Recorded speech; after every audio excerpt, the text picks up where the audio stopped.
آج 10 رمضان ہے۔ اس تاریخ کو ام المومنین حضرت خدیجۃ الکبریٰ رضی اللہ عنہا کا وصال ہوا۔ آپ حضور نبی کریم صلی اللہ علیہ وسلم کی پہلی زوجہ محترمہ ہیں۔ حضرت خدیجۃ الکبریٰ آپ کے پہلے بھی 2 نکاح ہوئے اور بیوہ ہوئیں، اور 40 سال کی عمر میں تھیں جب حضور نبی کریم صلی اللہ علیہ وسلم نے ان کو نکاح کا پیغام بھیجا جناب ابو طالب کے ذریعے، جس کو انہوں نے، ان کے خاندان نے بڑی خوشی کے ساتھ قبول کیا۔ ان کو لوگ طاہرہ کہتے تھے۔ طاہرہ کا معنی ہوتا ہے پاکیزہ۔ یہ زمانہ جاہلیت میں بھی نیک سیرت تھیں، پاکیزہ سیرت والی تھیں، اس لیے حضور نبی کریم صلی اللہ علیہ وسلم نے ان کو منتخب کیا۔ ورنہ حضور نبی کریم نہ صرف احسن العرب تھے بلکہ احسن الخلق تھے۔ پوری کائنات میں آپ سب سے زیادہ حسین ہیں۔ آپ جہاں پیغام بھیجتے آپ کو بڑی خوشی کے ساتھ عرب کے سردار رشتہ پیش کرتے، سرداران عرب۔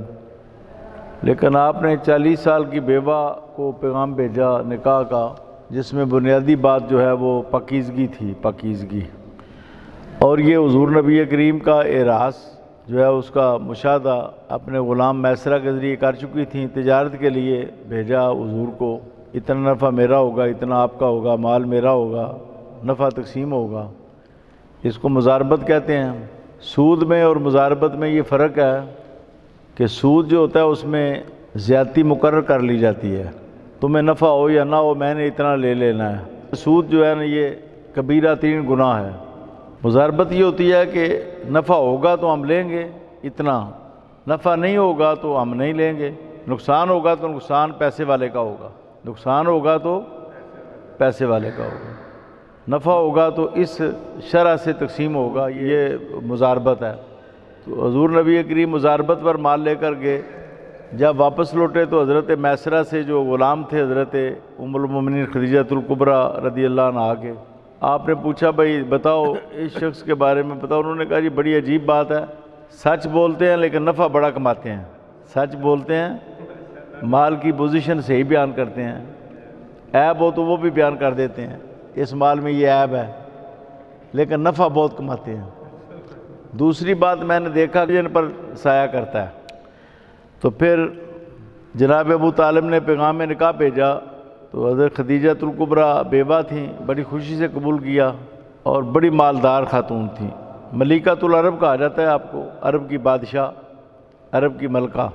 جب تجارت کے لیے قافلے نکلتے، آدھے اونٹ آپ کے ہوتے تھے، آدھے پورے مکہ شریف کے۔ مثلا پورے مکہ شریف کے 1000 اونٹ ہوں تو آپ کے اپنے 1000 اونٹ ہوتے تھے سامان سے لدے ہوئے۔ اتنی مالدار تھیں، سارا مال ہی حضور پر قربان کر دیا۔ حضرت خدیجۃ الکبریٰ رضی اللہ عنہا نے سب سے پہلے اسلام قبول کیا، سب سے پہلے۔ جوں ہی وحی نازل ہوئی، حضور کی بعثت ہوئی، وحی نازل ہوئی، تو سب سے پہلے حضور نبی کریم حضرت خدیجۃ الکبریٰ کے پاس ہی تشریف لائے، فرمایا زملونی، مجھ پر چادر اڑاؤ، کیونکہ وحی کا بوجھ بہت زیادہ تھا۔ وحی جو ہے یہ تو پہاڑ پر نازل ہو تو پہاڑ بھی جو ہے نا وہ بھی سرما ہو جائے، اتنا اس کا وزن ہے۔ لو انزلنا ھذا القرآن علی جبل لرأیتہ خاشعا متصدعا من خشیۃ اللہ۔ حضور نبی کریم پر جب پہلی بار وحی آئی تو بہت بوجھ تھا آپ پر، بخار کی شدت بھی محسوس ہوئی، اور میں زملونی، مجھ پر چادر اڑاؤ۔ تو حضرت خدیجۃ الکبریٰ نے کہا آپ کو کچھ نہیں ہوگا۔ حضرت خدیجۃ الکبریٰ نے کہا انکا لتصل الرحم، حضور آپ تو رشتہ داروں کا بہت خیال رکھتے ہیں، اس لیے آپ کو کچھ نہیں ہوگا۔ آپ جو بخار محسوس کر رہے ہیں اور سخت بخار محسوس کر رہے ہیں اور سخت سردی محسوس کر رہے ہیں، سردی والا بخار، آپ کو کچھ نہیں ہوگا، اس لیے کہ آپ رشتہ داروں سے دعائیں لیتے ہیں نا۔ وتصدق القول، آپ سچی بات کرتے ہیں، سچ بولتے ہیں۔ یہ بیوی گواہی دے رہی ہے۔ وتحمل الکلہ، آپ لوگوں کا بوجھ اٹھاتے ہیں، بوجھ، یتیموں مسکینوں کی مدد کرتے ہیں، بوجھ اٹھاتے ہیں۔ وتقسم المعدوم، آپ معدوم نادار لوگوں کے لیے کمائی کرتے ہیں، نادار لوگوں کے لیے آپ پیسہ کماتے ہیں، نادار لوگوں کے لیے پیسہ کما کے نادار لوگوں کا پیٹ بھرتے ہیں۔ اور ان کی ضرورتیں آپ پوری کرتے ہیں۔ تقری الضیفہ، آپ جب کوئی مہمان مکہ میں آتا ہے تو آپ اس کو اپنے گھر میں لے جاتے ہیں اور اس کی مہمان نوازی کرتے ہیں، اس کو کھانا کھلاتے ہیں۔ وَتُعِينُ عَلَىٰ نَوَائِبِ الْحَقِّ، جب مصیبتیں آتی ہیں، حادثے آتے ہیں اور آفتیں آتی ہیں تو آپ اس وقت اپنا مال خرچ کرتے ہیں اور لوگوں کی مدد کرتے ہیں، اس لیے آپ کو کچھ نہیں ہوگا۔ یہ آپ کی بیوی نے گواہی دی حضرت خدیجہ الکبریٰ، یہ وہ خاتون ہیں۔ شیب ابو طالب میں بند رہے تو 3 سال آپ کے ساتھ رہیں، اور بڑی امیر تھیں، متمول تھیں، خوشحال تھیں، اس لیے وہ سخت تکلیف کی وجہ سے بیمار ہو گئیں۔ وہاں پر تو پتے کھانے پڑتے تھے، بعض اوقات گھاس کھانی پڑتی تھی، بعض اوقات روٹی نہیں ملتی تھی، تو عرب کی متمولہ اور بادشاہ ہو کر حضور نبی کریم کا ساتھ دیا، پھر وہاں بیمار ہو گئیں، اور جب حضور نبی کریم وہاں سے واپس آئے 3 سال کے بعد، وہ قید کی کیفیت ختم ہوئی، تو اس کے بعد پھر آپ کا انتقال ہو گیا، پھر جناب ابو طالب کا بھی ہو گیا، اس لیے اس سال کو عام الحزن کہتے ہیں۔ کہ آپ کی 4 بیٹیاں حضور سے ولادت ہوئی، 4 بیٹیوں کی۔ بڑی بیٹی حضرت سیدہ زینب، اس سے چھوٹی سیدہ رقیہ، ان سے چھوٹی سیدہ ام کلثوم، پھر سب سے چھوٹی سیدہ فاطمہ الزہرا رضی اللہ عنہا۔ اور نسل پاک حضور کی جو ہے نا حضرت فاطمہ سے چلی، یہ جتنے سید ہیں نا یہ فاطمی ہیں، حضرت فاطمہ کی اولاد میں سے ہیں۔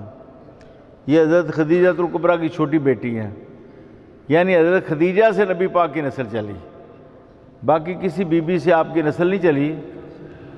اور حضرت ابراہیم پیدا ہوئے حضرت ماریہ سے، لیکن وہ وفات پا گئے دودھ پینے کے ایام میں، تو نسل پاک جو ہے نا حضرت خدیجہ سے چلی، آپ کی بیٹی حضرت فاطمہ الزہرا سے۔